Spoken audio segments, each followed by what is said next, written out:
गुरु परंपरा योग संस्थान में आपका स्वागत है। योग तत्व उपनिषद, ध्यान बिंदु उपनिषद भी हम कंप्लीट करने जा रहे हैं।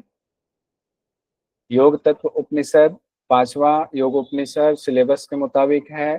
ध्यान बिंदु उपनिषद छठा योग उपनिषद सिलेबस के मुताबिक है। योग तत्व उपनिषद में भगवान विष्णु और ब्रह्मा भगवान के बीच में संवाद है। भगवान विष्णु को महायोगी कहा गया है। ब्रह्मा भगवान उनसे अष्टांग युक्त योग का ज्ञान लेने के लिए तत्पर हैं और प्रार्थना करते हैं। फिर भगवान विष्णु उनको ज्ञान देते हैं। योग तत्व उपनिषद में मुख्य बिंदु पहले देखते हैं, फिर एक एक करके देखेंगे। भगवान विष्णु ब्रह्मा भगवान के बीच में संवाद। विष्णु भगवान को महायोगी कहा गया है। कृष्ण यजुर्वेद से जुड़ा है। 142 मंत्र संख्या है योग तत्व उपनिषद में। और इसमें कंफ्यूजन वाली स्थिति आपको ये होगी कि 4 प्रकार के योग बताए गए हैं, मंत्र योग, लय योग, हठ योग, राजयोग। और इसमें योग की 4 अवस्था भी बताई गई है, आरंभावस्था, घटावस्था, परिचय अवस्था, निष्पत्ति अवस्था ये भी कहा गया है। और अष्टांग योग भी कहा गया है, यम नियम आसन प्राणायाम प्रत्याहार धारणा ध्यान समाधि। तीनों बातें कही गई। तीनों का कैसे निरूपण होगा, खास करके पहला और तीसरा का, वो ज्यादा इंपॉर्टेंट है। उसके बाद अष्टांग योग की चर्चा कहाँ है, तो हठ योग के अंतर्गत अष्टांग योग की चर्चा है। पंचधारणा बताया गया है, जिसमें शरीर में 5 महाभूत का स्थान बताया गया। कल भी हम लोगों ने पढ़ा था, आज उसको कंपेयर आप लोगों को करना है। और 5 घटी धारणा की बात है। मुद्राओं का अभ्यास अलग से बताया गया है। उसके बाद शुरुआत ऐसे होती है, ब्रह्मा भगवान कहते हैं, ब्रह्मदेव कहते हैं भगवान विष्णु के से कि आप हमें अष्टांग युक्त योग का उपदेश कीजिए। और ये सुनने के बाद भगवान विष्णु कहते हैं मैं तुम्हें तत्व से उसका ज्ञान दे रहा हूँ, ध्यान से सुनो। पहले वो बता रहे हैं कि जरूरत क्यों है इस ज्ञान की, तो जीव जो है वो माया से आबद्ध है और सुख दुख का भोग करता है। जब तक उस माया रूपी जाल को काटेगा नहीं तो मुक्ति मिलेगी नहीं। काटेगा कैसे, जो मैं ज्ञान दे रहा हूँ उस ज्ञान के द्वारा काटेगा। यही मृत्यु तारक मार्ग बताया गया है। अब यहाँ देखिए 2 बातें, ज्ञान और योग की महत्ता भी बताई गई है। भगवान विष्णु क्या क्या कह रहे हैं देखिए, सीक्वेंस में बहुत सुंदर एक प्लेट पर है। भगवान विष्णु पहले आत्मा के बारे में बताते हैं। आत्मा निष्कल है, निर्मल, शांत है। जो आत्मा बेसिकली है, जो हम लोगों के अंदर क्या है, जीवात्मा है, ध्यान रखिएगा। जो आत्मा है वो निष्कल है, निर्मल है, शांत है। लेकिन जीव रूप में वही आत्मा पुण्य और पाप के फलों से पूर्ण हो जाता है, उसको भोगना पड़ता है। और नित्य ज्ञान रूप आत्मा जीव भाव को कैसे प्राप्त हुआ, जो आत्मा निष्कल है, निर्मल है, नित्य है, वो कैसे जीव भाव को प्राप्त हो गया, तो उसकी चर्चा फिर आती है। विष्णु भगवान कहते हैं सबसे पहले उस परमात्म तत्व में जल के समान स्फुरन हुआ और उसमें अहंकार की उत्पत्ति हुई। फिर पंच महाभूत आए, फिर धातु से युक्त गुणात्मक पिंड उत्पन्न हुआ, पंचीकरण हुआ। उस विशुद्ध परमात्मा ने फिर क्या, सुख दुख से युक्त होकर जीव की भावना कर दी। वो विशुद्ध परमात्मा ही सुख दुख से युक्त होकर जीव की भावना कर रही है, इसीलिए उसको जीव का नाम दिया गया। यानी हमारे अंदर जो जीवात्मा है, अंश वो परमात्मा का ही है।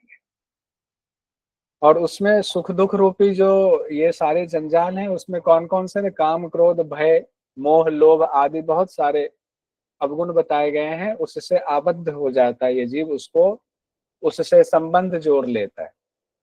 और जब उससे मुक्त होता है तब उसको विशुद्ध माना जाता है, केवल माना जाता है तब उसको।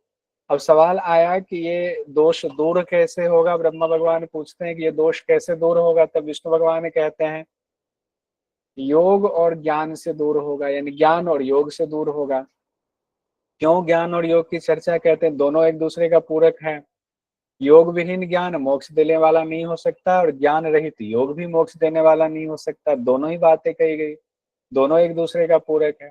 तो ज्ञान क्या है और योग क्या है, पहले इसकी परिभाषा देख लेते हैं। तो ज्ञान कहा गया है जिसके द्वारा अपने स्वरूप का ज्ञान हो और कैवल्य पद, परम पद, निष्कल, निष्कल किसके लिए कहा गया, आत्मा के लिए, निर्मल सचिदानंद स्वरूप उस आत्मा के लिए, उसकी उत्पत्ति संहार एवं स्फुरन का जिसको ज्ञान हो, वही वास्तविक ज्ञान है। यानी अगर हमें ज्ञान हो जाता है कि हमारी उत्पत्ति कैसे हुई, हम कौन है, हमारा स्वरूप असली क्या है, हम क्यों सुख दुख में फंस गए हैं, वास्तविक ज्ञान की उत्पत्ति कैसे हो, लय कैसे हो, सब कुछ जब उस आत्म तत्व के बारे में ये सारी बातें कही जा रही है, उसका ज्ञान होना ज्ञान है। और योग में कहा गया है, हे ब्रह्मा, व्यवहार की दृष्टि से योग अनेक हैं, जैसे 4 भेद हैं, मंत्र योग, लय योग, हठ योग, राजयोग। योग की 4 अवस्थाएं भी हैं, आरंभा अवस्था, घटा अवस्था, परिचय अवस्था और निष्पत्ति अवस्था। तो यहाँ हठ योग जो है, उस हठ योग में अष्टांग योग का वर्णन किया गया है। एक देखिए, योग की 4 अवस्थाएं आती हैं, तो परिचय, निष्पत्ति, आरंभ और घट की बात आती है। योग की कितनी अवस्थाएं हैं, तो 4 अवस्थाएं हैं, ये ध्यान रखें। अब योग तत्व के उपनिषद के अनुसार जो योग के 4 भेद बताए गए हैं, मंत्र योग, लय योग, हठ योग, राजयोग, उसको देखिए, फिर उसमें अष्टांग युक्त योग का वर्णन आएगा। मंत्र योग में क्या कहा गया है, आप लोग पढ़ के आए हुए हैं, आपको दिक्कत नहीं होगी। जो मातृका आदि से युक्त मंत्र का 12 साल तक निरंतर जाप करता है, वह क्रम से अनिमा आदि सिद्धियों को प्राप्त कर लेता है। लेकिन ये अल्प बुद्धि वाले लोग ऐसा करते हैं, इसको अधम माना गया है, मंत्र योग को अधम माना गया है। 12 साल तक करना मातृका आदि से युक्त मंत्र का जाप। मंत्र योग के बाद लय योग की चर्चा आई। लय करने के बाद परमात्मा में चित्त का लीन होना लय योग कहलाता है। करोड़ों प्रकार के लय बताए गए, नहीं कि समाधि, परमात्मा में चित्त का लय होना मतलब समाधि, समाधि के कई प्रकार बताए गए, लेकिन उसको लय शब्द कहा गया है। यानी लय करने के करोड़ों रास्ते हैं। और लय योग के बारे में कहा गया, परमात्मा में चित्त को लगाने की जो कोशिश करेंगे, तो चलते, रुकते, शयन करते, भोजन करते, हर वक्त कला रहित परमात्मा का चिंतन करते रहे। ये बात आपको इससे पहले भी एक जगह पर आया हुआ है। कहाँ पर आया है, कौन सी मुद्रा के दौरान आया हुआ है, घेरण संहिता में मुद्रा के दौरान आया हुआ है। बता सकते हैं? नभो मुद्रा, उज्जयी और नभो मुद्रा। नभो में भी कहा गया, उज्जयी में भी कहा गया, यहाँ लय योग में भी वो बात कही जा रही है। लय योग में कहा, योग तत्व उपनिषद के दौरान ये बात कही गई। अब तीसरा है हठ योग। यहाँ हठ योग में हठ योग की वजह से ये ग्रंथ लंबा हो गया है। हठ योग में क्या है, अष्टांग योग का वर्णन है, मुद्राओं का वर्णन है, दीर्घ प्रणव का वर्णन है, ये सारी चीजें हैं। यम नियम, आसन, प्राणायाम, प्रत्याहार, धारणा, ध्यान, समाधि का वर्णन। देखिए, ध्यान में कहा गया भ्रिकुटी के मध्य में हरि का ध्यान, ये कहाँ पर है, योग तत्व उपनिषद में है। और समाधि समतावस्था यानी सम अवस्था समाधि का कहा गया है, इसको अष्टांग योग कहा गया। 2 शब्द से मामला गड़बड़ हो जाएगा अगर ये याद नहीं रहेगा तो। फिर राजयोग है। राजयोग में कहा गया, वज्रोली और अमरोली को साधने वाला साधक राजयोग को सिद्ध करने में समर्थ होता है। बहुत आसान बताया गया है। और जब राजयोग होता है तो हठ योग से संबंधित जो क्रियाएं हैं उसकी जरूरत नहीं पड़ती है राजयोग कंप्लीट होने के बाद। मंत्र योग, लय योग यहाँ हम लोगों ने देख लिया। अब हठ योग की व्याख्या हम लोग आगे कर लेते हैं। हठ योग का एक एक करके हम लोग देख लेते हैं। योग तत्व उपनिषद के अनुसार इंद्रियों का लय लय योग है, चित्त का लय लय योग है, चलते बैठते रुकते शयन करते भोजन करते ईश्वर का ध्यान, लय एक प्रकार का, लय करोड़ों प्रकार का। तो डी और ए नहीं होगा, बी, सी और ई हो जाएगा। ये उत्तर सही है। अभी हम लोगों ने तुरंत पढ़ा, आ भी गया, ठीक है। अब हम लोग तीसरा जो हठ योग है उसको देखते हैं। हठ योग में पहले एक बार हम लोग एक साथ सबको देखते हैं। यम नियम, आसन, प्राणायाम, प्रत्याहार, धारणा, ध्यान, समाधि के बारे में मोटा मोटा फिर एक एक करके देखेंगे। यम में कहा गया, सूक्ष्म एवं हल्का आहार ग्रहण करना एकमात्र यम है। बहुत आसान, सूक्ष्म हल्का आहार ग्रहण करना यम है। नियम कहा गया, अहिंसा ही एकमात्र प्रधान नियम है। तो हठ प्रदीपिका से मिल गया। यम में मिताहार, नियम में अहिंसा श्रेष्ठ है, उसकी चर्चा एक तरीके से यहाँ भी की गई है उसी बात। आसन में 4 आसन की चर्चा है। सिप शिव वाला, सिद्धासन, पद्मासन, सिंहासन, भद्रासन, सिप शिव वाला यहाँ भी किया गया। विघ्न बताया गया, आसन के ठीक बाद विघ्न की चर्चा हो रही है कि आलस्य आएगा अभ्यास के दौरान, अपनी ही बड़ाई की इच्छा होगी कि हम तो आसन करने दो, कैसे कैसे आसन हम कर लेते हैं। धूर्तों की गोष्ठी से बचना है, मंत्र आदि की साधना का बखान नहीं करना है, धातु, स्त्री और चंचलता से बचना है। फिर प्राणायाम में कहा गया है, पहले स्थान की चर्चा, कुटिया बनाएंगे, वहां पर वस्त्र, मृग चर्म और कुश के आसन पर अभ्यास करेंगे। 16, 64, 32 का क्रम रखेंगे, 3 माह में आपका नाड़ी शोधन हो जाएगा। फिर योग सिद्धि के प्रारंभिक लक्षण बताए गए, आहार और ओंकार जाप और भी कई चीजें बताई गई हैं, वो अभी प्राणायाम में बहुत सारी चीजें हैं, वो देखेंगे। प्रत्याहार में कहा गया है कुंभक में स्थिर होकर इंद्रियों को उनके विषयों से हटा करके आत्मा में लगाना प्रत्याहार है। फिर उसके प्रत्याहार के फल बताए गए, फिर सावधानी भी बताई गई। धारणा में वही पंचधारणा की चर्चा यहाँ भी है, और इनकी तन्मात्राओं में आत्मभाव करना ही धारणा है, यानी वो 5 जो तत्व हैं, पृथ्वी, अग्नि, वायु, जल, आकाश, उसके तन्मात्राओं के साथ संबंध जोड़ करके आत्मभाव करना धारणा बताया गया है। ध्यान 2 प्रकार का कहा गया, सगुण ध्यान, निर्गुण ध्यान। और समाधि में कहा गया जीवात्मा और परमात्मा की समता अवस्था जब हो जाए, समान हो जाए दोनों, जीवात्मा का भी सारे मैल दूर हो जाए तो समाधि माना जाएगा। और फिर इतना ही नहीं, आपको मुद्राओं के बारे में भी चर्चा हम लोगों ने पढ़ते समय याद किया था। महामुद्रा, महाबंध, महावेधस्य खेचरी, फिर जालंधर, उड़ियान और मूलबंध, तीनों कहा गया है।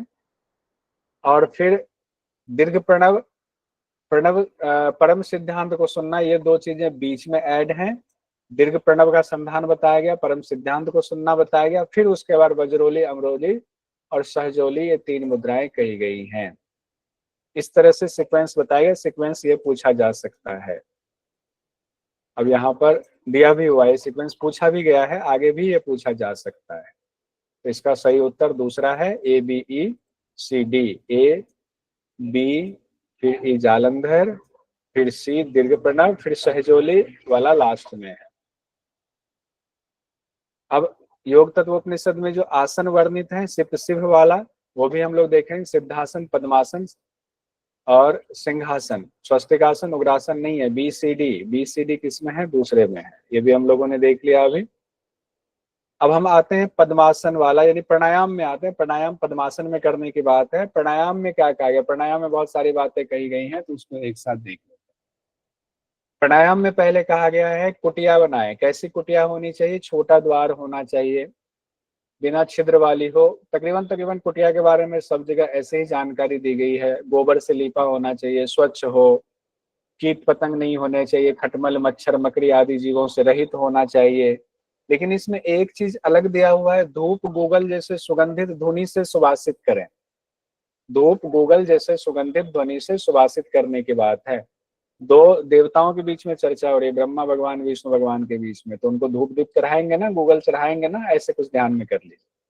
ना अति उच्चम ना अति निम्नम की बात भी है। अब आसन कहा गया है चैलाजिन कुशोत्तरम, ये भगवद गीता की तरह कहा गया है। तो भगवद गीता की तरह कैसे याद रखेंगे? यहाँ विष्णु भगवान है, विष्णु भगवान के ही एक अवतार वहां भी है। ये योग तत्व में बात कर रहे हैं, भगवद गीता में चैलाजिन कुशोत्तरम कहा गया, लेकिन वहाँ सीक्वेंस अलग हो जाता है व्याख्या में, और व्याख्या से ही वहाँ सीक्वेंस पूछा जाता है एग्जाम में। चैलाजिन कहा गया है वस्त्र और मृगचर्म और कुश, कुशोत्तरम वस्त्र, मृगचर्म और कुश कहा गया है। इसका आसन बिछाएंगे, उस पर पद्मासन लगाएंगे, शरीर को सीधा रखेंगे, अपने इष्ट देव को प्रणाम करेंगे, फिर हम प्राणायाम का अभ्यास शुरू करेंगे। मात्रा क्या होगी? 16, 64, 32। इस मात्रा का 3 महीने तक अभ्यास करेंगे, तब जाकर के नाड़ी शोधन क्रिया संपन्न होगी, तब नाड़ियों की शुद्धि हो जाएगी। और जब नाड़ियों की शुद्धि होगी तो योग सिद्धि के प्रारंभिक लक्षण आपको दिखाई देंगे। प्रारंभिक लक्षण में क्या? शरीर हल्का हो जाएगा, जठराग्नि तीव्र हो जाएगी, शरीर सुडौल हो जाएगा, कृशकाय हो जाएगा, पतला हो जाएगा। और ऐसे समय में क्या सावधानी बरतनी है? तो योग में बाधा पहुंचाने वाले आहार का त्याग कर देना है, ये साफ साफ निर्देश दिया गया है। और फिर उसके बाद जब ये अभ्यास होता है तो नाड़ी शोधन के अभ्यास के बाद केवल कुंभक की स्थिति आती है। 16, 64, 32 करते करते 3 महीने किया और अभ्यास किया, तब क्या होता है? आप जितनी देर तक चाहो उतनी देर तक वायु धारण करने की क्षमता आ जाती है, केवल कुंभक की स्थिति होती है, केवल कुंभक सिद्ध होता है। और जब केवल कुंभक सिद्ध होता है तो पूरक और रेचक को त्याग देना चाहिए, फिर पूरक रेचक की जरूरत नहीं है, सीधे कुंभक में रहेंगे अवस्थित गुरु के निर्देश के मुताबिक। और जब केवल कुंभक सिद्ध हो रहा है आपका, तो उसके बाद फल की चर्चा की गई जो इंपॉर्टेंट है। शरीर में कंपन होगा, उसके बाद और अभ्यास करेंगे तो दारदुरी शक्ति आएगी, मेढक की तरह उछलने वाली शक्ति, तो योगी उछलेगा क्यों? कहने से तात्पर्य यहाँ वो नहीं कि उछलेगा योगी, कहने से तात्पर्य है कि उसकी क्षमता हो जाएगी कि वो हवा में उठने लगेगा, फिर नीचे आएगा। और अभ्यास करेंगे तो भूमि का त्याग करने पर उनका दृढ़ हो जाएगा, और अभ्यास करने पर मलमूत्र न्यून हो जाएगा, नींद कम हो जाएगी, आंखें बिल्कुल निर्मल हो जाएंगी, गंदगी साफ हो जाएंगी आंखों की, थूक पसीने की बदबू नहीं आएगी, भूचर सिद्धि हो जाएगी। भूचर सिद्धि में होगा कि हाथ लगाते ही बाघ हाथी नीलगाय नुकसान पहुंचाने आए, अगर अपना हाथ से भी हटा दिया उसको तो हाथ से थोड़ा सा ही तारण करने से उसकी मृत्यु हो जाएगी। ऐसे भूचर सिद्धि कहा गया है। योगी का रूप सुंदर हो जाता है। इतना कुछ होता है, इसको सीक्वेंस में दिया है, सीक्वेंस में ही ध्यान रखेंगे, बिल्कुल सीक्वेंस को दिमाग में बिठा लीजिए। अब हम प्राणायाम पर आते हैं। आगे प्राणायाम में प्लुत मात्रा ओंकार की जाप आई है। प्राणायाम पढ़ ही रहे हैं, प्राणायाम के अभ्यास से नारी शोधन देखा, केवल प्राणायाम देखा। अब प्राणायाम में ही ओंकार की जाप आई है। ओंकार में भी प्लुत मात्रा ओंकार की जाप आई हुई है, जिसमें कहा गया एकांत में बैठ करके ओंकार का जाप करेंगे। वो 3 मात्रा युक्त ओंकार होता है, जिसमें कहा गया दीर्घ ओंकार का जाप को प्लुत मात्रा युक्त ओंकार कहा जाता है। कई जगहों पर लिखा है 3 गुना, जितना ओंकार में समय लगता है उसका 3 गुना ज्यादा समय लगाएंगे, यानी लंबा दीर्घ जाप करना है ओंकार का। इसी को प्लुत मात्रा युक्त कहा गया, 3 मात्रा युक्त कहा गया। फल क्या होता है इसका? पूर्व जन्मों के पाप नष्ट हो जाते हैं। जपेत पूर्वम अर्जिता नाम तो पापा नाम नाश हेतवे, यानी कि पूर्व जन्म में जो अर्जित पाप है आपके, उसका भी नाश हो जाता है। सर्व विघ्न हरो, सारे विघ्न का नष्ट हो जाता है, सभी दोषों का नाश हो जाता है, और सिद्धि हस्तगत होने लगती है। सिद्धियां हस्तगत होने लगती, किसमें कहा गया? प्लुत मात्रा युक्त ओंकार की जाप में कहा गया है। प्राणायाम की सिद्धि के बाद का अभ्यास कहा गया। अगर उसके बाद कितना अभ्यास करना है ये भी एग्जाम में आता है। पूर्व में जितने अभ्यास का विधान था, अब उसका सिर्फ चतुर्थांश अभ्यास करेंगे। दिन या रात में से सिर्फ 1 याम ही अभ्यास करेंगे। 8 याम होता है, 1 याम मतलब 3 घंटे, तो 1 याम ही करेंगे दिन या रात में से, चतुर्थांश अभ्यास करेंगे। ये भी पूछा जाता है। कौन से उपनिषद में? योग तत्व उपनिषद में इसकी चर्चा की गई है। अब देखिए, नारी शुद्धि के लक्षण, शुरुआती लक्षण जो है, शरीर में लघुता कहा गया है, कृशत्वम कहा गया है, जठराग्नि विवर्धम कहा गया है। तो BCE किसमें है? BCE चौथे में कहा गया। ये शुरुआती लक्षण है, फिर तो केवल कुंभक की स्थिति आती है। प्रारंभिक लक्षण फिर से पूछा गया। आइए, आप लोग अब इसमें विद्वान हो गए। अब ये देखिए, यहाँ पर आया था ना भूचर सिद्धि वाली बात, बाघ हाथी से नीलगाय आदि को हाथ से मार देंगे, जानवरों की मृत्यु हो जाती। किसके लिए कहा गया? भूचर सिद्धि के लिए कहा गया। किस उपनिषद में? योग तत्व उपनिषद में कहा गया। योगाभ्यास में सिद्धि के क्रम में शारीरिक लक्षण हैं जिह्वालोल्यम, बहुमूत्र पुरुष, अदीप्ति, स्वल्प निद्रा। तो एक ही होगा, ये तीनों तो वैसे भी निगेटिव है, एक ही पॉजिटिव इसमें है, तो ये बहुत आसानी से ऐसे भी निकल जा रहा है कॉमन में भी। प्लुत मात्रा युक्त ओंकार का जाप, प्रणव का जाप करने से क्या होता है? पूर्व जन्मों के पाप हम लोगों ने पढ़ा, नष्ट हो जाते हैं, सिद्धियां हस्तगत हो जाती हैं। और क्या कहा गया है? 2 ही चीज कही गई है, कपाल शुद्धि, जठराग्नि मेढक की तरह चेष्टा नहीं कही गई। तो A और B ही होगा, A और B, तीसरा ऑप्शन सही होगा। आगे इससे बहुत क्वेश्चन देखिए पूछा गया है। ये पूछा गया घटावस्था की स्थिति होने पर जितना अभ्यास योगी कर रहा होता है उसका कितना करेंगे? चतुर्थांश अभ्यास कहा गया, चतुर्थांश अभ्यास ही करेंगे। अब 5वां है अष्टांग योग में। कहाँ पर पढ़ रहे हैं हम लोग? हठ योग के दौरान पढ़ रहे हैं अष्टांग योग। इसमें 5वें नंबर पर पहुंचे हम लोग। 5वें नंबर में कहा गया है प्रत्याहार है। कुंभक में स्थित होकर इंद्रियों को वश में करना, और फिर इंद्रियों को उनके विषयों से हटा करके आत्मा में लगाना प्रत्याहार है। यही बात तो एक तरह से वहां भी कहा गया घेरन संहिता में, एक एक इंद्रिय मन को इससे हटाए, इससे हटाए और आत्मा के वश में करें, यही बात कही गई। आंखों से जो कुछ भी देखे, कानों से जो सुने, नासिका से जो सूंघे, सब आत्म स्वरूप, सब आत्मा का ही है, सब आत्मा से ही उत्पन्न हुआ है, ऐसा मानने के लिए कहा गया आत्मा का ही भाव करना है। आलस्य त्याग कर प्रतिदिन 1 प्रहर तक प्रत्याहार का अभ्यास करना है। आलस्य को त्यागिए और 1 प्रहर तक अभ्यास कीजिए कि सब कुछ जो भी दिख रहा है, सूंघ रहे हैं, सब आत्म स्वरूप ही है। फिर फल बताया गया है, दूर श्रवण की शक्ति आ जाएगी, दूर दर्शन की शक्ति आ जाएगी, क्षण भर में दूर तक चले जाने की शक्ति आ जाएगी, जो बोलेंगे वाणी की सिद्धि मिल जाएगी, आप जैसा चाहे वैसा रूप ग्रहण कर सकते हैं, अदृश्य हो जाएंगे, उदित जी चाहे तो ये करके अदृश्य होकर यहाँ पहुंच सकते हैं नोट्स लेने के लिए। फिर नोट्स की जरूरत ही क्या पड़ेगी जब इस सिद्धि में पहुंच गए, तो फिर नोट्स नहीं चाहिए। मलमूत्र के स्पर्श से लोहा भी स्वर्ण में बदल जाता है, आकाश गमन की शक्ति आ जाती है। अब सावधानी भी इसमें बताया गया है, योगी को जन सामान्य के सामने कैसे रहना चाहिए, अज्ञानी और मूर्ख बन के रहना चाहिए, नहीं कि मैं तो बहुत बड़ा योगी हूँ ये कह के नहीं रहना चाहिए, अपनी सामर्थ्य को छिपा करके रखना चाहिए। कौन सा सामर्थ्य? योग में जो सामर्थ्य है इसको छिपा करके। और इसी दौरान कहा गया लगातार अभ्यास से घटावस्था की प्राप्ति होती है। अष्टांग में हम छठे पर पहुंच गए, धारणा में। धारणा में कहा गया योग तत्व उपनिषद में जो बहुत इंपॉर्टेंट है, इसको आपको कंपैरिजन करना है। ये कल भी हम लोगों ने पढ़ा था स्थान वाला, और यहाँ भी आया हुआ है, तो इसका कंपैरिजन कीजिएगा। एक तो हमने होमवर्क डाला है, ये दूसरा होमवर्क है, नोट कीजिए, कल पूछिएगा मत कि कौन सा होमवर्क आपने बोला हुआ था। धारणा में पहले कहा गया धारणा की परिभाषा पृथ्वी, अग्नि, जल, वायु, आकाश और इनकी तन्मात्राओं में आत्मभाव करना ही धारणा है, यानी इन 5 महाभूतों में धारणा करनी है। स्थान देखिए, पैरों से लेकर के घुटने तक का स्थान पृथ्वी है, घुटनों से गुदा तक का भाग जल है, और गुदा से लेकर हृदय तक का भाग अग्नि का कहा गया है, हृदय से लेकर के भ्रिकुटी तक का भाग वायु का कहा गया है, अलग है इसमें ध्यान रखिएगा। और भ्रिकुटी से मूर्धा तक का, अंदर तक का स्थान, अंदर जो मूर्धा स्थान है वहां तक का स्थान आकाश का कहा गया है। ये इंपॉर्टेंट है, इन्हीं पर धारणा करनी है, इसके रंग के साथ धारणा करनी है आपको। और हर तत्व के देवता हैं, हर तत्व का बीज मंत्र है, हर तत्व का रंग अलग है, आकार अलग है, उसके हिसाब से धारणा करनी है। 5 घटी तक धारणा करनी है सब में। तत्व कौन से हैं? पृथ्वी, जल, अग्नि, वायु, आकाश। देखिए पृथ्वी का हो गया ना, पीला रंग से तकरीबन उसको संबोधित किया जाता है, पीला रंग है। देवता है चतुर्भुज, चतुर्वक्त्रम हिरण्य, ये पूछा जाता है, 4 भुजा वाले, 4 मुख वाले, चतुर्वक्त्रम 4 मुख वाले कौन है?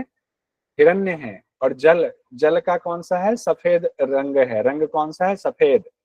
और चतुर्बाहु नारायण किरीटनम का कहा गया है, ध्यान करना है। अग्नि में है लाल, त्रियक्षम 3 नेत्र वाले रुद्र का स्थान बताया गया है। वायु में कहा गया धूम्र वर्ण है, विश्वतोमुख ईश्वर है। आकाश में कहा गया बिंदु रूप महादेव का, व्योमाकार में सदाशिव रूप में 5 मुख है, इनका ध्यान करना है। पहले हम लोग ये पढ़ चुके हैं। पृथ्वी में कौन है? चतुर्भुज, चतुर्वक्त्रम हिरण्य, हिरण्य मतलब ब्रह्मा भगवान से ही है। फिर जल में विष्णु भगवान की है, तो उनके लिए शब्द इस्तेमाल किया गया, चतुर्बाहु नारायण किरीटिनम कहा गया है। फिर तीसरे में रुद्र, हम लोग जानते हैं, सीक्वेंस हमें याद है, बस नाम यहाँ चेंज है। अग्नि में कहा गया त्रियक्षम 3 नेत्र वाले रुद्र की बात है। फिर वायु में कहा गया ईश्वर और नीचे सदाशिव है। ईश्वर में आया है विश्वतोमुख ईश्वर, और आकाश में आया हुआ बिंदु रूप महादेव, जिनको सदाशिव भी कहा जाता है। फिर सदाशिव की व्याख्या दी हुई है, वे शिव, शिव मतलब भगवान शिव का ही जो उच्चतम अवस्था वाला रूप है, उनके लिए सदाशिव कहा गया है। वे निर्मल है स्फटिक मणि के समान, मस्तक पर उनके चंद्रमा का धारण है, 5 मुख हैं उनके, 5 मुख वाले शिव जी को सदाशिव कहा जाता है। उनकी 10 भुजाएं हैं, 3 नेत्र हैं, सारे शस्त्र आभूषण उनके पास हैं, और अर्धांगनी के रूप में, यानी कि माँ पार्वती भी उनसे समायोजित हैं। सभी कारणों के भी कारण है वो, जो कुछ भी है उसके कारण है वो। और यहाँ पर जो हमें ध्यान करना है उसकी पूरी लिस्ट आपके सामने आपको नोट्स में दिया हुआ है। तो यहाँ पर 5 घटी 5 घटी है। अभी देव जी ने मैसेज किया आकाश में 5 घटी नहीं है, सही बात है, आकाश में 5 घटी शब्द नहीं लिखा हुआ है, बाकी चारों तत्व में 5 घटी तक कहा गया है, आपको ध्यान करना है। बहुत बढ़िया, यानी कि पढ़ के आप आए हुए हैं। हृदय क्षेत्र से भ्रिकुटी तक के स्थान को किसका स्थान कहा गया है? ऐसे क्वेश्चन पूछा जाता है। वायु का स्थान कहा गया। अब ये जब तक कंपैरिजन नहीं करेंगे, जो कल भी पढ़ा आज भी पढ़ा हमने, कंपैरेटिव स्टडी नहीं करेंगे तो ये गड़बड़ हो जाएगा। अब इसमें देखिए सूची 1-2 में ऐसे क्वेश्चन पूछा जाता है। चतुर्मुख ब्रह्मा भगवान आएंगे, और पृथ्वी के बाद जल है, जल में विष्णु भगवान आएंगे, चतुर्भुज नारायण आएंगे। अग्नि में कौन आएंगे? ब्रह्मा रुद्र भगवान रुद्र, तीन नेत्र वाले, वायु में कौन त्रि आएंगे? नेत्रवंश, विश्वतोमुख आएंगे। विश्व और आकाश में सदाशिव आएंगे। सदाशिव। सदाशिव आएंगे। तो ऐसे अब थोड़ा सा शब्द देख के घबराएंगे नहीं, शब्द से कुछ अर्थ निकलता है और हमें पहले से वो नाम याद है पांचों देव का, उससे जोड़ेंगे तो आ जाएगा। अब हम ध्यान और समाधि एक साथ देखते हैं। योग तत्वोपनिषद में ध्यान दो प्रकार के बताए गए हैं, सगुण ध्यान, निर्गुण ध्यान।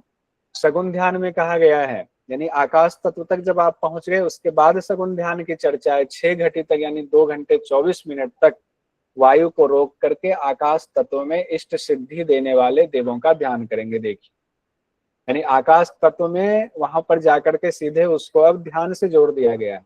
वहां तक आपका ध्यान की स्थिति में पहुंच गई। कौन सी ध्यान? सगुण ध्यान। कितना घटी ध्यान है? 6 घटी ध्यान है। तो अगर आपको आ जाए आकाश तत्व में योग तत्वोपनिषद के मुताबिक कितनी देर ध्यान करना है, तो 6 घटी ध्यान करना है। दूसरा है निर्गुण ध्यान। पहले सगुण ध्यान करेंगे तो उसमें कहा गया है अणिमा आदि सिद्धियां मिलती है। निर्गुण ध्यान में कहा गया निराकार परमेश्वर का ध्यान ही निर्गुण ध्यान है। निर्गुण में कोई आकार अब नहीं है, कोई इष्ट सिद्धि की बात वहां पर नहीं है, निर्गुण है, निराकार है। तब समाधि की प्राप्ति होती है निर्गुण ध्यान से। निर्गुण ध्यान से समाधि की प्राप्ति हुई। तो समाधि में क्या कहा गया है, जो अब इतना तक साधना जिन्होंने कर लिया हुआ है वो पूरी तरह योग में दक्ष माना जाएगा। उसको 12 दिन ही सिर्फ अभ्यास करने से उनको समाधि की प्राप्ति हो जाती है। समाधि में भी सिद्धावस्था की प्राप्ति हो जाती है। ये ध्यान रखेंगे, 12 दिन की बात है, इंपॉर्टेंट है।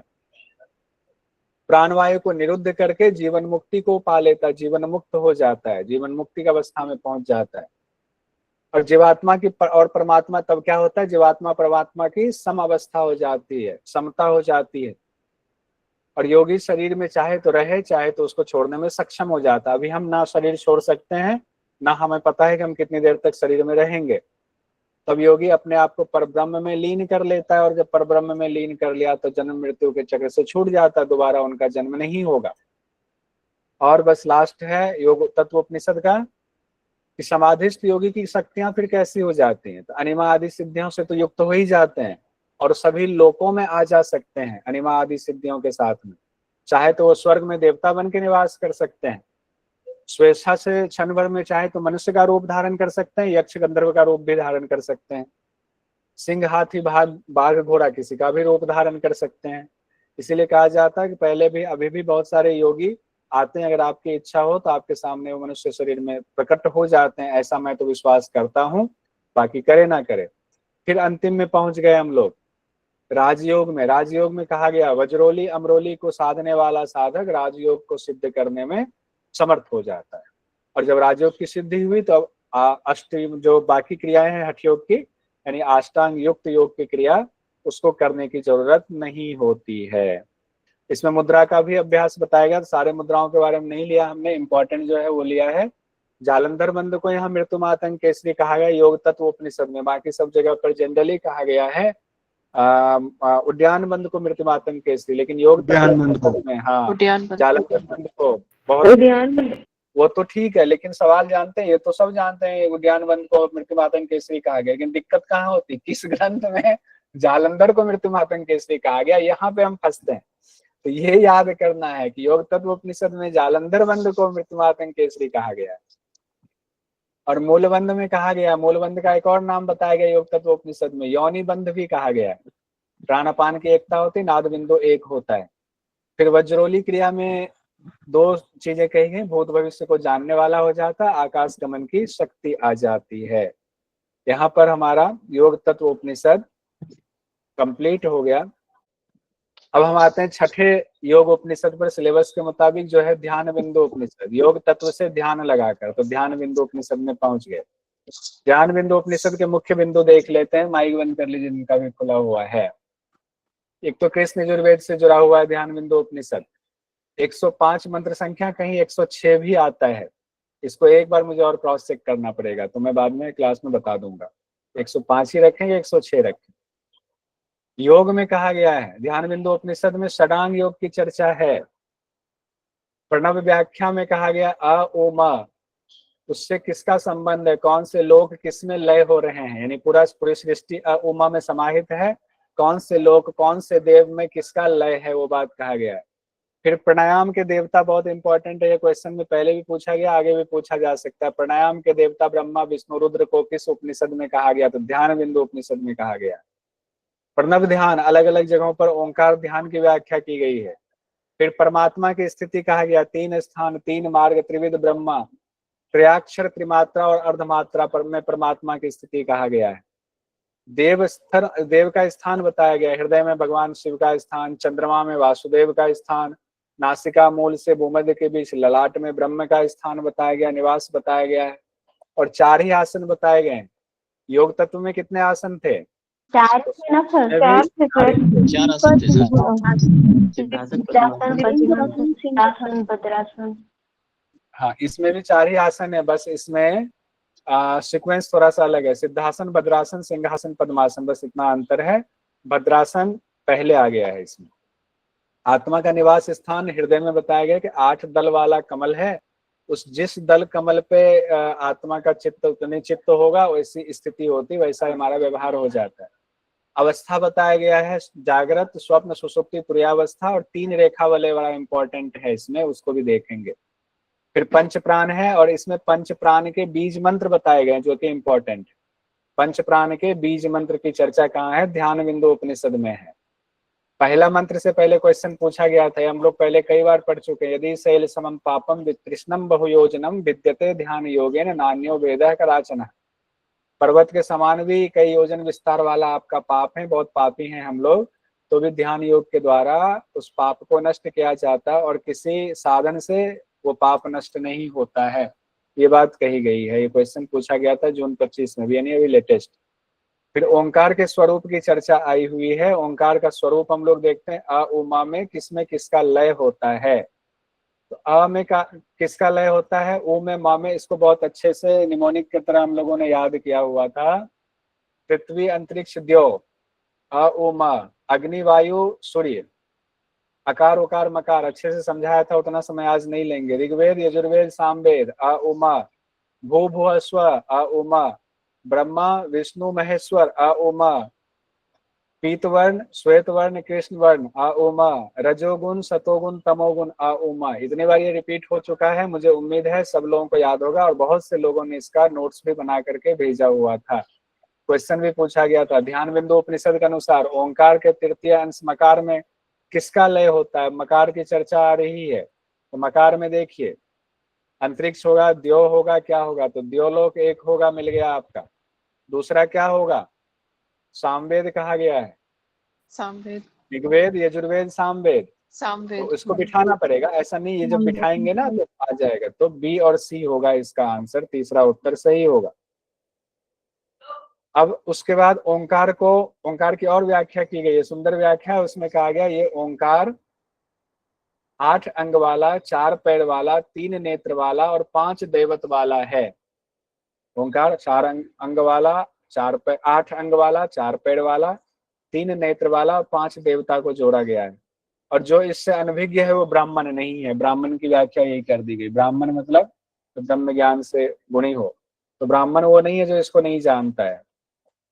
फिर ओंकार के जो 3 मात्रा कही गई, ह्रस्व दीर्घ और अर्धमात्रा, उससे क्या लाभ होता है? ह्रस्व से साधना करेंगे पापों का दहन हो जाएगा, दीर्घ अंश की साधना करेंगे अक्षय संपदा मिल जाएगी, बहुत ऐसी संपदा मिलेगी जो कभी खत्म ना हो, जो क्षय ना हो। और अर्धमात्रा से जब आप साधना करके सिद्धि प्राप्त कर लेते तो मोक्षदायक स्थिति हो जाती है।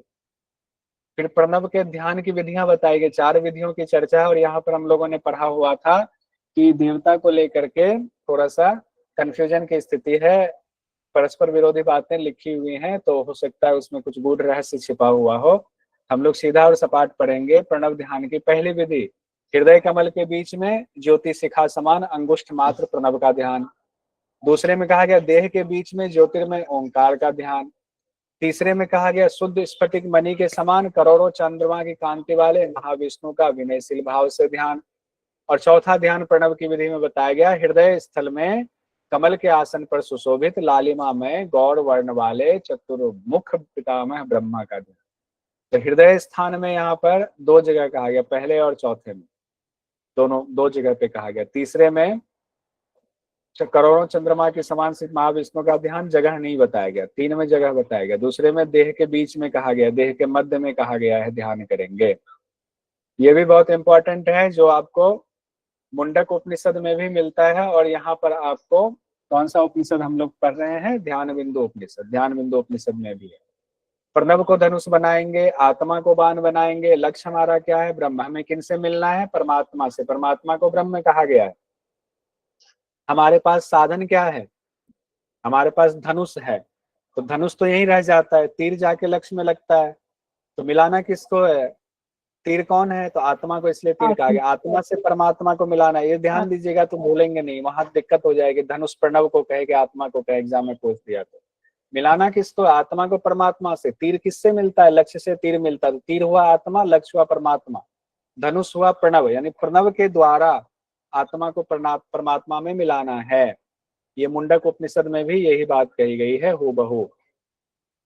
अब ये त्रिस्थान वाला है, ये भी इंपॉर्टेंट है, यहाँ से क्वेश्चन पहले भी पूछा गया है, पहले भी हम लोगों ने पढ़ा हुआ है इसको। त्रिस्थानम च त्रिमात्रम च त्रिब्रह्म च त्रियाक्षरम त्रिमात्र अर्धमात्रम वा यस्तम वेद सवेदवित।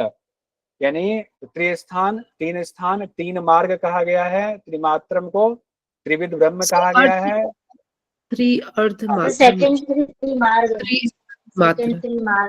त्रिमार्ग होगा, ठीक बात है, त्रिमार्ग होगा, यहाँ पर गलत हो गया। त्रिमार्ग होगा, त्रिविध ब्रह्म हुआ, त्रियाक्षरम 3 अक्षर हुआ, 3 मात्रा है, और अर्धमात्रा जो इनमें परमात्मा स्थित है, इन्हीं में, यानी कि सब कुछ में। ये अगर इसको देखें तो इसके अलावे तो कुछ बचता ही नहीं है। इन सारी चीजों में परमात्मा स्थित है। जो इस बात को जानता है वही ज्ञाता है, यानी कोई स्थान ऐसा नहीं है जहां पर परमात्मा ना हो, कहने का तात्पर्य ये है। फिर शिव भगवान के, वासुदेव के और ब्रह्म का निवास स्थान बताया गया। शिव को हृदय कमल में कहा गया है, चंद्रमा के बीच में वासुदेव का कहा गया है, और ललाट में कहा गया ब्रह्म का निवास है। नासिका मूल से भूमध्य तक ललाट का स्थान है, उसमें ब्रह्म का निवास बताया गया है। परमात्मा की स्थिति बताई गई है, त्रिविध ब्रह्म, त्रिगुण, त्रियाक्षर, अर्धमात्रा, वेदज्ञ। अब इसमें कौन कौन सा होगा, 3 लेना है। सर एसीडी होगा। ए हुआ, त्रिगुण नहीं कहा गया, त्रियाक्षर कहा गया है, अर्धमात्रा कहा गया। त्रिविध ब्रह्म कहा गया है, त्रियाक्षर कहा गया, त्रियाक्षर और अर्धमात्रा, अर्धमात्रा, एसीडी कहा गया। आगे षडांग योग की चर्चा, लेकिन षडांग योग को पूरी तरीके से उसका निरूपण नहीं हुआ है। षडांग योग में आसन, प्राणायाम, प्रत्याहार, धारणा, ध्यान, समाधि है। आसन 4 बताए गए हैं, सिद्धासन, भद्रासन, सिंहासन और पद्मासन, जो सीक्वेंस थोड़ा सा चेंज है। आधार और स्वाधिष्ठान के बीच में कामरूप प्रजनन स्थान बताया गया है। मणिपुर चक्र में पुण्य पाप का नियंत्रण होता है, ये बताया गया। मणिपुर चक्र वाला भी एक टेबल आप लोग बना लीजिएगा। अलग अलग योग उपनिषद में मणिपुर चक्र की अलग अलग विशेषता बताई गई है। पाप पुण्य से रहित बताया गया है। यहाँ पाप पुण्य का वहाँ नियंत्रण होता है। बात एक ही है, कहने का तरीका अलग अलग है, कहने के तरीके के हिसाब से क्वेश्चन बनता है। फिर 10 नारियों के नाम बताए गए हैं ध्यान बिंदु उपनिषद में। इरा, पिंगला, सुषुम्ना, गांधारी, हस्तजिह्वा, पूषा, यशस्विनी, अलम्बुसा, कुहू, शंखनी, वे वही नाम है जो बाकी जगहों पर भी आपको मिलता है। इसे योग चूड़ामणि उपनिषद में हूबहू यही है। त्रिशिखी में भी है, लेकिन त्रिशिखी में 2 नाम अलग है, वैष्णवी ब्रह्म नारी और कौशिकी नारी, ये नाम अलग है। कुंडलिनी जागरण की विधि बताई गई है। फिर कुंडलिनी जागरण की विधि में कहा गया है कि पद्मासन में जालंधर बंद लगाकर प्राण वायु को नीचे अपान वायु से बार बार मिलाने की कोशिश करेंगे, इससे कुंडलिनी जागरण होता है। प्राण को नीचे, अपान को ऊपर करेंगे तो कुंडलिनी जागरण होगा। और इसमें ध्यान, अच्छी बात यह है कि 10 नारियों के स्थान नहीं बताए गए, सिर्फ इरा, पिंगला, सुषुम्ना के स्थान बताए गए हैं और किसी के स्थान नहीं बताए गए। आपको यहाँ भी ध्यान बिंदु उपनिषद में भी हंस मंत्र का जाप बताया गया, इसको अजपा गायत्री कहा गया, 21,600। ये तो जहां भी आए, अगर अजपा गायत्री से संबंधित हर ग्रंथ में एक ही बात कही गई है। कुछ चीजें स्पेशल विशेष है, लेकिन कुछ चीजें सेम है, जैसे 21,600 बार। उसके बाद अजपा गायत्री, ये सेम है। हंस मंत्र, ये मंत्र नाम सेम है। और ध्यान बिंदु उपनिषद में कुछ और महत्वपूर्ण बिंदु देखते हैं। ब्रह्मचारी, मिताहारी, योग परायण को 1 साल में सिद्धि मिल जाती है। महामुद्रा में कल हम लोगों ने पढ़ा था, नारियों में स्थित मल के शोधन के लिए सूर्य चंद्रमा का संयोग कराना है, रसों का भली भांति शोषण करना है, जिससे ये क्रिया होती है, उसको महामुद्रा कहते हैं। ये बात यहाँ भी ध्यान बिंदु उपनिषद में भी कही गई है। ये 2 जगह पर आ गया, दोनों का कंपैरिजन कर लीजिएगा, नोट में लिख लीजिएगा महामुद्रा में कहाँ कहाँ ये बात कही गई है, उसका टेबल बना के भेजिएगा। इसमें 2 चीजें अभी तक बता चुका हूँ, कोई नोट कर रहे हैं कि नहीं कर रहे हैं ध्यान दीजिएगा। फिर हृदय स्थल में 8 दल वाला कमल है, जिस दल पर चित्त हो उसी के जैसा व्यवहार हमारा उस वक्त होता है। ये हम लोग पहले पढ़ चुके हैं, अब अभी डिटेल में उसको नहीं पढ़ेंगे। अभी हम लोग रेखा वलय 3 है, ये इंपॉर्टेंट है, उसको देख लेते हैं। 3 रेखा वलय की चर्चा आई हुई है, यानी जब आप हृदय स्थान में जीवात्मा है तो 3 रेखा वलय उसमें कैसे कैसे है वो देखिए। पहले तो कहा गया है कि जीवात्मा ज्योति रूप होकर अनुमात्र स्वरूप से हृदय में वास करता है और उसमें 3 रेखा वलय से घिरा हुआ है। वह सर्वज्ञाता, सब कुछ जानने वाला है। कौन? वो जो जीवात्मा है। लेकिन वो सोचता क्या है कि सभी चीज का कर्ता भोक्ता सुखी दुखी मैं ही हूँ, काना लंगड़ा गूंगा बहरा मैं ही हूँ, जबकि वो है नहीं। इस तरह उसका स्वतंत्र व्यवहार हो जाने से की वजह से उसकी दिक्कत होती है, जीवात्मा हुआ। अब देखिए, जो अवस्था है जागृत, निद्रा, सुषुप्ति और तुरिया अवस्था, उसकी चर्चा हम लोग करते हैं। इसी चर्चा में आपको आएगा, रेखा वलय आएगा, फिर रेखा वलय को हम लोग अलग से भी देखेंगे। जागृत अवस्था में इसको डिटेल में देख लेते हैं क्योंकि ये इंपॉर्टेंट है। आंख श्रमशील रहती है तो उसे विश्राम की जरूरत होती है। अब लगातार हम लोग सुबह से अभी तक काम करते करते थक चुके हैं, अब आंखें श्रमशील है तो आंख बंद, अब विश्राम चाहिए हमें। विश्राम के लिए पहली रेखा वलय का आश्रय लिया जाता है। किसका लिया जाता है? पहली रेखा वलय का आश्रय लिया जाता है। पहली रेखा वलय में बंदूक पुष्प के वर्ण का बताया गया है, लाल और पीले के बीच का। उस दिन बंदूक पुष्प का वंदना जी ने भेजा था। अब निद्रा अवस्था में पहुंच गए, विश्राम मतलब प्रथम रेखावली में निद्रा अवस्था में पहुंच गए, तो निद्रा अवस्था के बीच में स्वप्नावस्था रहती है। स्वप्न में जो जो चीजें हम देखते हैं तो वहां भी हमें श्रम होता है, स्वप्न में भी हम थकते हैं ना, तो वो थकान होती है। उस थकान के निवारण के लिए द्वितीय रेखावली का सहारा लेते हैं, यानी कि निद्रा अवस्था में स्वप्न आती है, स्वप्न से भी थकते हैं, और जब थकते हैं तब हम सुषुप्ति अवस्था में जाते हैं, जिसको डीप स्लीप कहते हैं। सुषुप्ति अवस्था, डीप स्लीप। दूसरी रेखा वलय सुषुप्ति अवस्था से जुड़ा है, वीर बहुटी के वर्ण का है, बिल्कुल लाल रंग का है। अब इस सुषुप्ति अवस्था में क्या स्थिति होती है? मात्र परमेश्वर से संबंध रखने वाली बुद्धि होती है, कोई स्वप्न नहीं, कोई जागृत वाली चीजें नहीं आ रही, कोई इंद्रियां जो है विषयों में नहीं भाग रहा है, सिर्फ परमेश्वर से संबंध है, नित्य बोध स्वरूप हो जाता है, आत्मा परमात्मा का ज्ञान होता है। और तुरीय अवस्था में पहुंच गए, वहां पर बिल्कुल जब उनका ज्ञान होता तब मिलने वाली अवस्था, वहां पर पहुंचेंगे तुरीया अवस्था में। तुरीया अवस्था में तृतीय रेखा वलय में पहुंच जाते हैं, यानी पद्म राग वर्ण कहा गया है उसको। वहां पर विश्राम किया जाता है, और विश्राम की अवस्था यानी कि बिल्कुल मोक्ष की अवस्था है, इसे तुरीया अवस्था की प्राप्ति कहते हैं। इसमें बुद्धि परमात्मा से संबंध जोड़ने वाली और नित्य बोध स्वरूपा होती है। अब नित्य बोध स्वरूपा, ऊपर तो ज्ञान हुआ था, उनका ध्यान हो रहा है, संबंध रखने वाली है, लेकिन यहाँ संबंध जुड़ चुकी है, नित्य बोध स्वरूप होता है। देखिए फिर से इसको तृतीय 3 जो वलय कहा गया, वलय मतलब घेरा होता है। जागृत अवस्था में किसी रेखा वलय में नहीं जाता, जागृत अवस्था में तो हम लोग अभी जागे हुए हैं, तो हमारी इंद्रियां जो है विषयों में भाग रही है, तो उसको कहा गया है श्रमशील अवस्था, थकान हो रही बिना मतलब। जब भोग करते करते हम थक जाते हैं, तब लगता है कि हमें अब प्रथम रेखा वलय में जाना है, यानी कि थोड़ा सा निद्रा में जाना चाहिए हमें, बहुत हो गया, भोग से कुछ फायदा नहीं हुआ। उसका रंग कहा गया है बंदूक पुष्प के समान, निद्रा अवस्था में। निद्रा में ही स्वप्न भी आता है, इसमें फिर हम स्वप्न की घटना देखने लगते हैं। श्रम से अभी थोड़ी सी ही मुक्ति मिली है, स्वप्न रूपी जो घटना है वो हमें थकाने लगती है। स्वप्न रूपी घटना जब थकाने लगती है तो हम चाहते हैं कि हमें इस स्वप्न से ही मुक्ति मिले, हे भगवान। तब हम सुषुप्ति अवस्था में पहुंच जाते हैं। सुषुप्ति अवस्था में पहुंचते हैं तो द्वितीय रेखा वलय में पहुंच जाते हैं।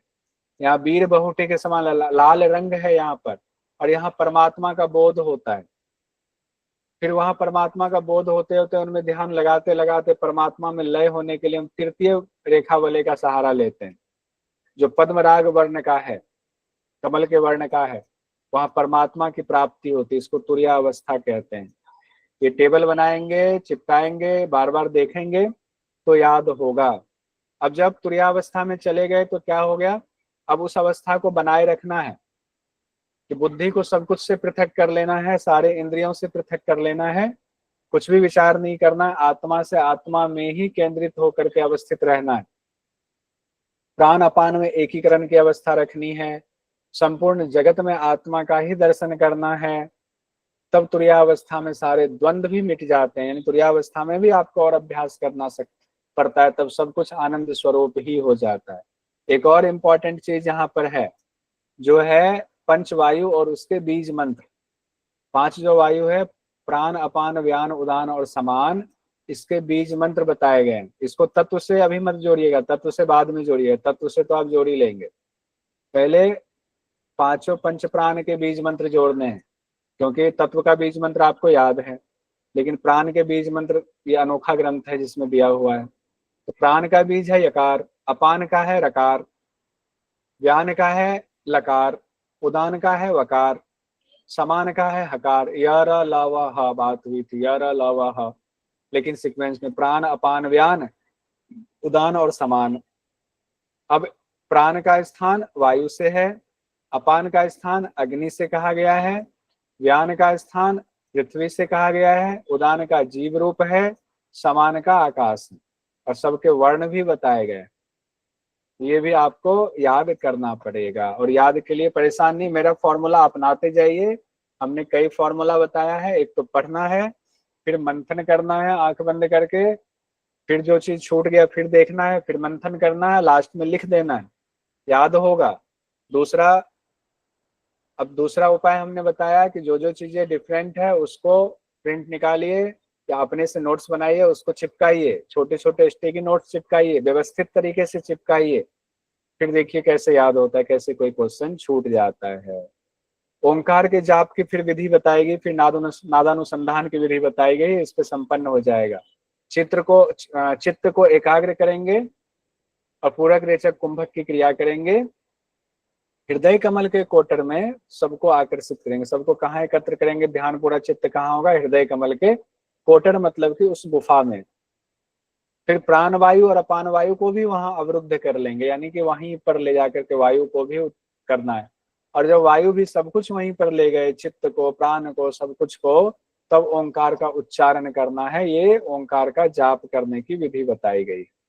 नादानुसंधान की क्या विधि बताई गई, नादानुसंधान में तीनों बंध लगाने की बात कही गई है, जालंधर बंध, मूल बंध, उद्यान बंध, लेकिन उसके लिए शब्द कहा गया है, कंठ का संकोचन करें, लिंग का संकोचन करें, सुषुम्ना का संकोचन करें। तो ये शब्द थोड़ा अलग है, सुषुम्ना का संकोचन, तो ये एग्जाम की दृष्टि से महत्वपूर्ण हो जाता है। सुषुम्ना के संकोचन की बात कहाँ आई हुई है, किस विधि के दौरान आई है, किस शास्त्र में आई हुई है, तो कौन से में आया हुआ है, ध्यान बिंदु उपनिषद में आया हुआ है। सुषुम्ना के संकोचन की बात कौन सी अवस्था में, नादानुसंधान के लिए आया हुआ, सुषुम्ना संकोचन, ये ध्यान रखिएगा। उद्यान बंद के लिए शब्द इस्तेमाल किया गया, लेकिन शब्द से क्वेश्चन बन जाता है। फिर यहाँ पर एक और बात है, एक और ध्वनि है जो बाकी जगह पर नहीं है। पहले था कि नारी सुषुम्ना में ही ध्वनि सुनाई देती है, बिना दंड से उठने वाली जो अमृत नाद है वो सुनाई देंगी, शंखनाद जैसी ध्वनि होगी, ये भी कॉमन है। लेकिन फिर कहा गया है मोर पक्षी की ध्वनि सुनाई देती है।